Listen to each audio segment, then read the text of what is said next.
राकेश जी, मैं सबसे पहले आपके साथ में शुरुआत करना चाहती हूँ कि मुझे ये बताएं कि जो ये फिलहाल मामला सामने आ रहा है कि न सिर्फ कि ये कोई सरफिरा है, न सिर्फ कि ये कोई भगवा संगठन का कोई एक सदस्य है, बल्कि बाकायदा एक बड़े परिवार से जुड़ा हुआ व्यक्ति है, जिसका संबंध सीधे सीधे भाजपा से है। भाजपा वहां सरकार में है। देखिए अरफा जी, पहली बात तो यह है कि मध्य प्रदेश शांति का टापू रहा है। पूरे देश में उसकी इसी तरह की एक छवि है कि मध्य प्रदेश में हमेशा सांप्रदायिक सद्भाव बना रहा है। लेकिन अब पिछले दिनों जो घटनाएं हो रही हैं मध्य प्रदेश में, उनमें सबसे ज्यादा चिंता की बात जो है वो ये है कि सरकार और सत्ताधारी दल का संरक्षण जिस तरह खुले रूप में मिल रहा है, वो बहुत चिंता वाली बात है। अगर आपको याद हो, कुछ महीने पिछले मैं आपको ले जाना चाहता हूं थोड़े से अतीत में, इंदौर में एक चूड़ी बेचने वाले को पकड़ा गया था। उस पर तमाम झूठे आरोप थे। सब समझ में आ रहा था कि लोग किस तरह उसको बांग्लादेश से और आईएसआई से न जाने किस किस से उसके संबंध बता दिए गए थे। बाद में उसकी बड़ी मुश्किल से जमानत हुई, लेकिन उसके बाद खरगोन हुआ, सिवनी हुआ, बुरहानपुर हुआ। मेरा निवेदन यह है कि इनके निशाने पर सिर्फ मुसलमान नहीं आरफा जी, अब ये जो फांसीवादी विचार है, ये जो फांसीवादी संगठन है, इनके निशाने पर आदिवासी भी हैं, इनके निशाने पर ईसाई भी हैं। सिवनी में जो घटना हुई उसमें तो आदिवासी मारे गए हैं, वे तो मुसलमान नहीं हैं। और सत्ता और शासन प्रशासन का जो रवैया है उसका मैं एक उदाहरण देना चाहता हूं कि उन आदिवासियों के पास गौमांस होने के शक में बजरंग दल और श्रीराम सेना के लोगों ने उनके खिलाफ उन पर अत्याचार किया और अंततः उन दोनों की मौत हो गई। मध्य प्रदेश के गृह मंत्री बिना किसी जांच पड़ताल के, बिना किसी फॉरेंसिक जांच की, हमारे पास कम से कम अधिकृत जानकारी नहीं है कि वो कौन सी फॉरेंसिक लैब थी जिसमें ये जांच हो गई कि उन आदिवासियों के पास गौमांस था। गृह मंत्री डॉक्टर नरोत्तम मिश्रा ने आज ये पत्रकारों को बयान में अपनी बातचीत में कहा है कि प्रथम सूचना ऐसी मिली है, अब तक की जांच में ये पाया गया है कि उनके पास गौमांस था। अगर हम पहलू खां की घटना याद करें तो जिसके घर के फ्रिज में से गौमांस की आशंका जाहिर की गई थी, जहां तक मुझे स्मरण है बड़ी बड़ी फॉरेंसिक लैब में महीनों और वर्षों तक उसकी जांच चलती रही थी और अंत में यह साबित हुआ था कि उसके फ्रिज में गौमांस नहीं था। लेकिन जब सरकार और प्रशासन में बैठे लोग, पुलिस के नुमाइंदे इस तरह की बात करें, एक तरफ सरकार में बैठे लोग ये खंडन कर रहे हैं कि सिवनी में जो जुल्म हुआ है उसमें बजरंग दल और शिवसेना श्रीराम सेना के लोग नहीं है, जबकि वहीं के देहात कुरई का जो एसएचओ है वो बाकायदा कह रहा है कि 3 लोग बजरंग दल के हैं, 6 लोग श्रीराम सेना के। तो इन लोगों को देखकर मुझे ऐसा लगता है, एक शेर मैं अर्ज करना चाहता हूं कि ऐसे मुंसिफ क्या करेंगे हक अदा इंसाफ का, ऐसे मुंसिफ क्या करेंगे हक अदा इंसाफ का, कातिलों के साथ जो हमदर्दियां करते रहे। तो इस वक्त जो मुंसिफ हैं ये कातिलों के साथ हमदर्दी वाले हैं। और मध्य प्रदेश में अगर ये बढ़ जी जी, यहाँ तो हमदर्दी के अलावा जो एक्टिव इन्वॉल्वमेंट है वो नजर आ रहा है। मैं ये कह रही हूँ कि मैं उसी विषय पर जी ये देखा कि बाकायदा वहां पर नेताओं के साथ बातचीत होने के बाद मेयर और मेयर के अलावा बाकी लोग वहां पर जमा हो गए। जोधपुर में अविनाश जी इस पर और प्रकाश डालेंगे, लेकिन एक जल्दी से एक छोटा सवाल आपसे इस घटना पे खासकर मैं ले लेती हूँ कि अयोध्या में हमने देखा कि भगवा संगठनों का एक्टिव इन्वॉल्वमेंट, जिसको हम और आप लगातार कहते रहते हैं, पुलिस जो है जब तक उस पर एक्शन नहीं लेती तब तक सील नहीं लगती। हमने अयोध्या लोगों को पकड़ा गया। अब ये दूसरा मामला देखिए, पुलिस ने सक्रिय रूप से, एक प्रोफेशनल जो एटीट्यूड होना चाहिए पुलिस का, वो पुलिस ने रवैया अपनाते हुए इस व्यक्ति को पकड़ा और 2 घंटे के अंदर सीसीटीवी कैमरा फुटेज से पकड़ लिया। ऐसे में आपको लगता है कि क्या जो राज्य सरकार है वो इस बात से पल्ला झाड़ सकती है कि उसके नेता के परिवार से ये व्यक्ति आता है? देखिए, ये तो करेंगे ही कोशिश, स्वाभाविक तौर पर वे कह देंगे दूर के रिश्तेदार हैं, बड़े नेताओं के साथ तो तस्वीरें सबकी होती हैं, आदि आदि इस तरह की बातें कही जाएंगी। मैं इसके पीछे बहुत ज्यादा बड़ा खतरा देख रहा हूं। जिस हिंदूवाद के प्रादुर्भाव के चरम की ओर हम बढ़ रहे हैं, उसमें अगर सचमुच में हिंदू संगठनों के लोग दंगा भड़काने के लिए, सांप्रदायिक वैमनस्य पैदा करने के लिए अगर अपने आराध्य देवताओं की आंखें फोड़ने लगे, उनकी मूर्तियों की, उनके हाथ तोड़ने लगे, तो ये सिलसिला आरफा जी कहां पहुंचेगा, इसकी हम कल्पना से ही सिहर जाते हैं। राजस्थान के बारे में अविनाश जी ज्यादा बताएंगे, लेकिन अयोध्या का आपने जिक्र किया, हमने देखा सीसीटीवी फुटेज, हमने देखे कि किस तरह से वो गौमांस फेंक कर गए सुअर का, और क्या क्या आपत्तिजनक चीजें फेंक कर गए। यही कोशिश यहां पर हुई है बुरहानपुर में। मुझे लगता है कि अगर सरकार इस तरह से भेदभावपूर्ण कार्रवाई करेगी जैसी मध्य प्रदेश में हो रही है, फिर भी पुलिस की हमें तारीफ करना होगी। हर ऐसी घटना में, अगर अयोध्या में जिस तरह पुलिस ने बिना किसी धार्मिक आधार पर भेदभाव की ये कार्रवाई की, वैसे ही 2 घंटे में सीसीटीवी फुटेज पर भले ही वे केंद्रीय मंत्री का भतीजा बताया जाता है, इसके बावजूद कार्रवाई, उसकी गिरफ्तारी हुई। तो हमें पुलिस की भी प्रशंसा करनी होगी। आपने शुरू में अपने इंट्रो में कहा कि पुलिस चाहे तो दंगे रोक सकती है, लेकिन पुलिस के ऊपर जो राजनीतिक दबाव है, जो प्रशासनिक सरकार का सत्ता का दबाव है, वो जब तक निरपेक्ष नहीं होगा, निष्पक्ष नहीं होगा, ये खतरे बने रहेंगे। हम नहीं जानते ये लोग आज जो जेल में है, कल आके विधानसभा का टिकट चुनाव न लड़ देगा। मैं राकेश जी की तरफ वापस लौटना चाहती हूँ। राकेश जी, उत्तर प्रदेश बदनाम रहा है दंगों के लिए। हमने देखा है राजस्थान एक शांति प्रिय भूमि रही, लेकिन आप जो मध्य प्रदेश है, जो कि दिल माना जाता है भारत का, मध्य में है और माना जाता है कि हृदय यहाँ पर बसता है, ये भाजपा की सरकार वहां रही। भाजपा के बावजूद भी शिवराज सिंह चौहान की ऐसी इमेज नहीं थी, वो मामा के तौर पे जाने जाते थे। मैंने तो यहाँ तक देखा कि मुसलमानों में भी, मुस्लिम समुदाय में, जो कि भाजपा से उनका रिश्ता आप जानते हैं कितना कॉम्प्लिकेटेड है, लेकिन उसके बावजूद शिवराज सिंह को लेकर एक बड़ी गुडविल थी। मुझे नहीं मालूम कि कितने लोग उनके लिए वोट करते रहे समुदाय से, लेकिन एक गुडविल बनी हुई थी उनकी। ऐसा क्या हो गया कि शिवराज सिंह चौहान के अंदर ही मध्य प्रदेश एक नया उत्तर प्रदेश बनने की कोशिश में है? क्या इसको सिर्फ चुनाव से जोड़ें? क्योंकि अभी जो बहुसंख्यकवाद है, जिसको आपने फांसीवाद का नाम दिया, और सभी लोग ये कह रहे हैं, आपकी बात नहीं, मैं भी समझती हूँ कि तमाम तरह की निशानदेहियां वही हो रही हैं जो नाज़ी जर्मनी में 1930 के बाद देखी गई। लेकिन क्या आपको लगता है कि शिवराज सिंह चौहान की ऐसी क्या मजबूरी है? आप म्यूट पर हैं। जी अरफा जी, आपने उत्तर प्रदेश का हवाला बिल्कुल ठीक ही दिया है, क्योंकि मध्य प्रदेश हमेशा, जिसको हृदय प्रदेश हम कहते हैं, शांति का टापू कहते नहीं अघाते हम, लेकिन अब वो शांति का टापू नहीं रह गया है, वो उत्तर प्रदेश की राह पर चल पड़ा है। और वजह इसकी जो मुझे लगती है, शिवराज सिंह चौहान इतने सदाशाही नेता रहे हैं, उनकी छवि आपने ठीक कहा कि वे मामा बने हुए हैं भांजे भांजियों के, आज तक उनकी वही छवि थी। लेकिन उत्तर प्रदेश में योगी आदित्यनाथ की सफलता का जो रूट था, अगर हम उस राजमार्ग को देखें जिस पर चलकर लखनऊ दोबारा पहुंचे हैं योगी आदित्यनाथ, तो उस राजमार्ग के जो माइलस्टोन थे वो थे 80-20, शमशान कब्रिस्तान, होली दिवाली पर गैस सिलेंडर, जिन्ना, इस तरह के जो नारे थे, इस तरह का जो नरेटिव था, जो विमर्श था, उससे उन्हें सफलता मिल गई। तो मुझे ऐसा लगता है, लगातार एक साधारण पत्रकार के नाते मैं महसूस करता हूं कि शिवराज सिंह चौहान को भी ऐसा लगने लगा है कि मध्य प्रदेश भी स्वाभाविक तौर पर हिंदुओं के बहुसंख्यक वाला प्रदेश है, हिंदुओं की बहुसंख्या वाला प्रदेश है, और यहाँ हिंदू मुसलमान बड़े प्रेम से रहते रहे हैं। दंगे नहीं हुए हैं मध्य प्रदेश में पहले, गिने चुने दंगे अलग अलग अवसर पर होते रहे, भोजशाला के विवाद में एक आध बार हुआ है, लेकिन जिस तरह की राह पर अब कट्टरपंथी छवि बनाने पर उतारू है शिवराज सिंह चौहान, ये हम लोगों के लिए आश्चर्य का विषय है।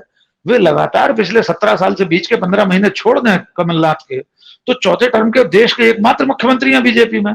खुद माननीय नरेंद्र मोदी 3 बार मुख्यमंत्री रहे हैं, शिवराज सिंह चौहान चौथी बार के मुख्यमंत्री हैं। और कांग्रेस की जो दशा और दिशा है मध्य प्रदेश में, उससे देखकर लगता नहीं है कि शिवराज सिंह को ऐसी कट्टरपंथी छवि बनाने की जरूरत है। और ये स्पर्धा अकेले शिवराज सिंह के मामले में नहीं है, मध्य प्रदेश में ये कट्टरपंथी छवि बनाने की स्पर्धा तो इन हाउस भी चल रही है। शिवराज सिंह, नरोत्तम मिश्रा, प्रदेश अध्यक्ष वीडी शर्मा, ये सब लोग हर अवसर पर अपने आप को ज्यादा कट्टरपंथी साबित करने पर उतारू हैं। कि एक फिल्म के किसी सीरियल के, आश्रम सीरियल का कोई दृश्य था, उसको लेकर उधम हो गया। गृह मंत्री लगातार बयान देते हैं, हमारे मध्य प्रदेश के गृह मंत्री टेलीविजन पर कोई विज्ञापन आ जाए और एक बयान कोई IT सेल का आदमी जारी कर दे, पूरे देश में प्रतिक्रिया नहीं होती, सबसे पहले मध्य प्रदेश के गृह मंत्री कहते हैं कि इस पर बैन लगाया जाएगा, नहीं तो मुकदमा दर्ज करेंगे, कोई भी किसी तरह का एडवर्टीजमेंट हो। तो ये जो मुझे लगता है, ये जो उत्कंठा है, ये जो लालसा है अपनी छवि को उस रास्ते पर ले जाने की, जिसमें हमारे माननीय युग पुरुष नरेंद्र मोदी जी भी जिस छवि को निर्बाध रूप से कायम रखे हैं, वे कपड़ों के आधार पर नागरिकों को पहचानने की बात करते हैं।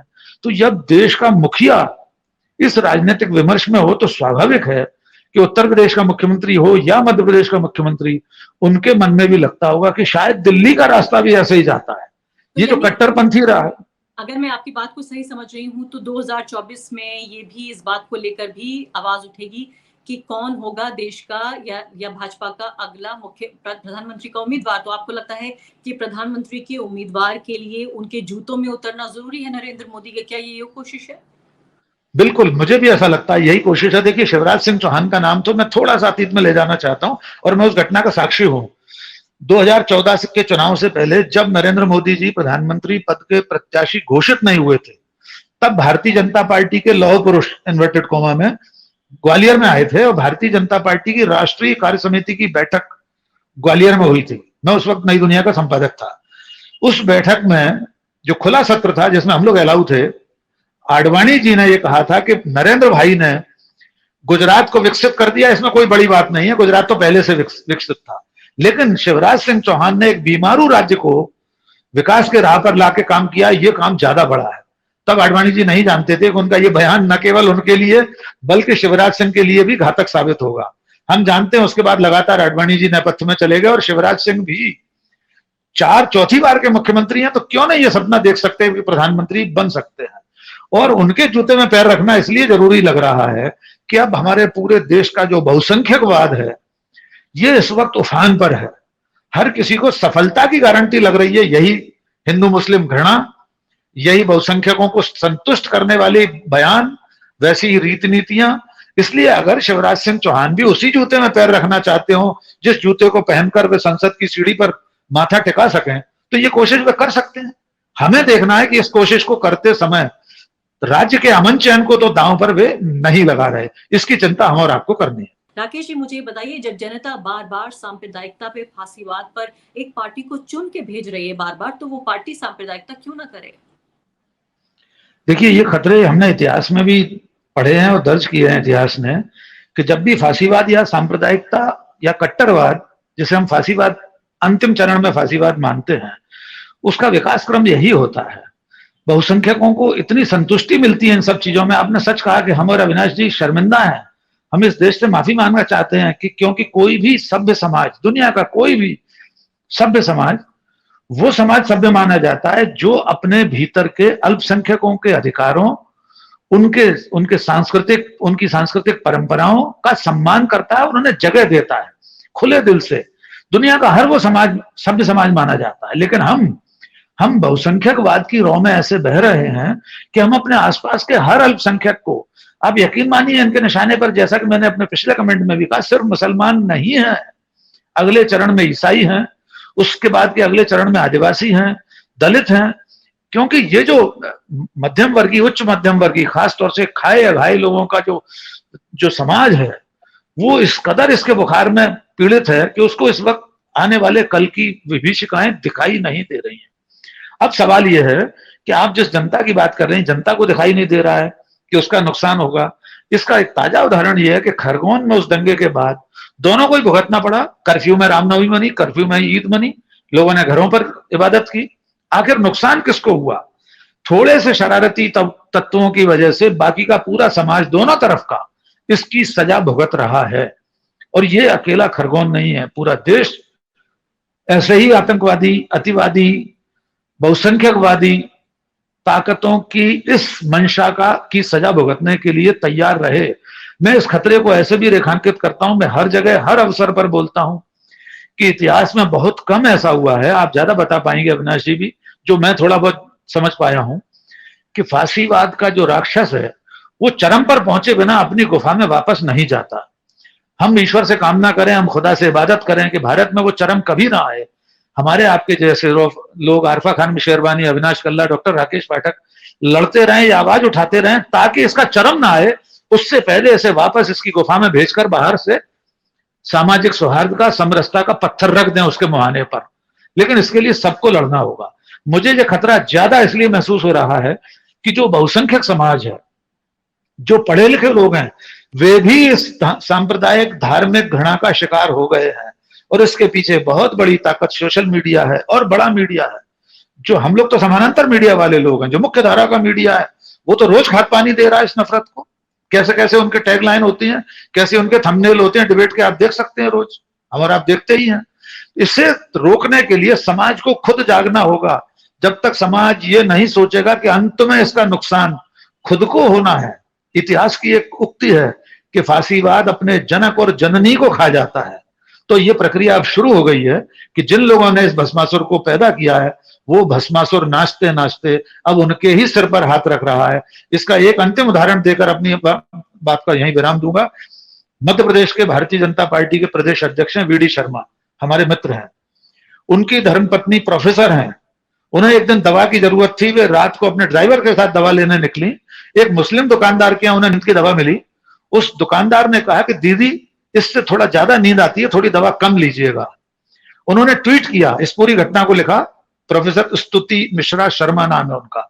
उन्होंने ट्वीट किया कि how caring he is and he is a Muslim.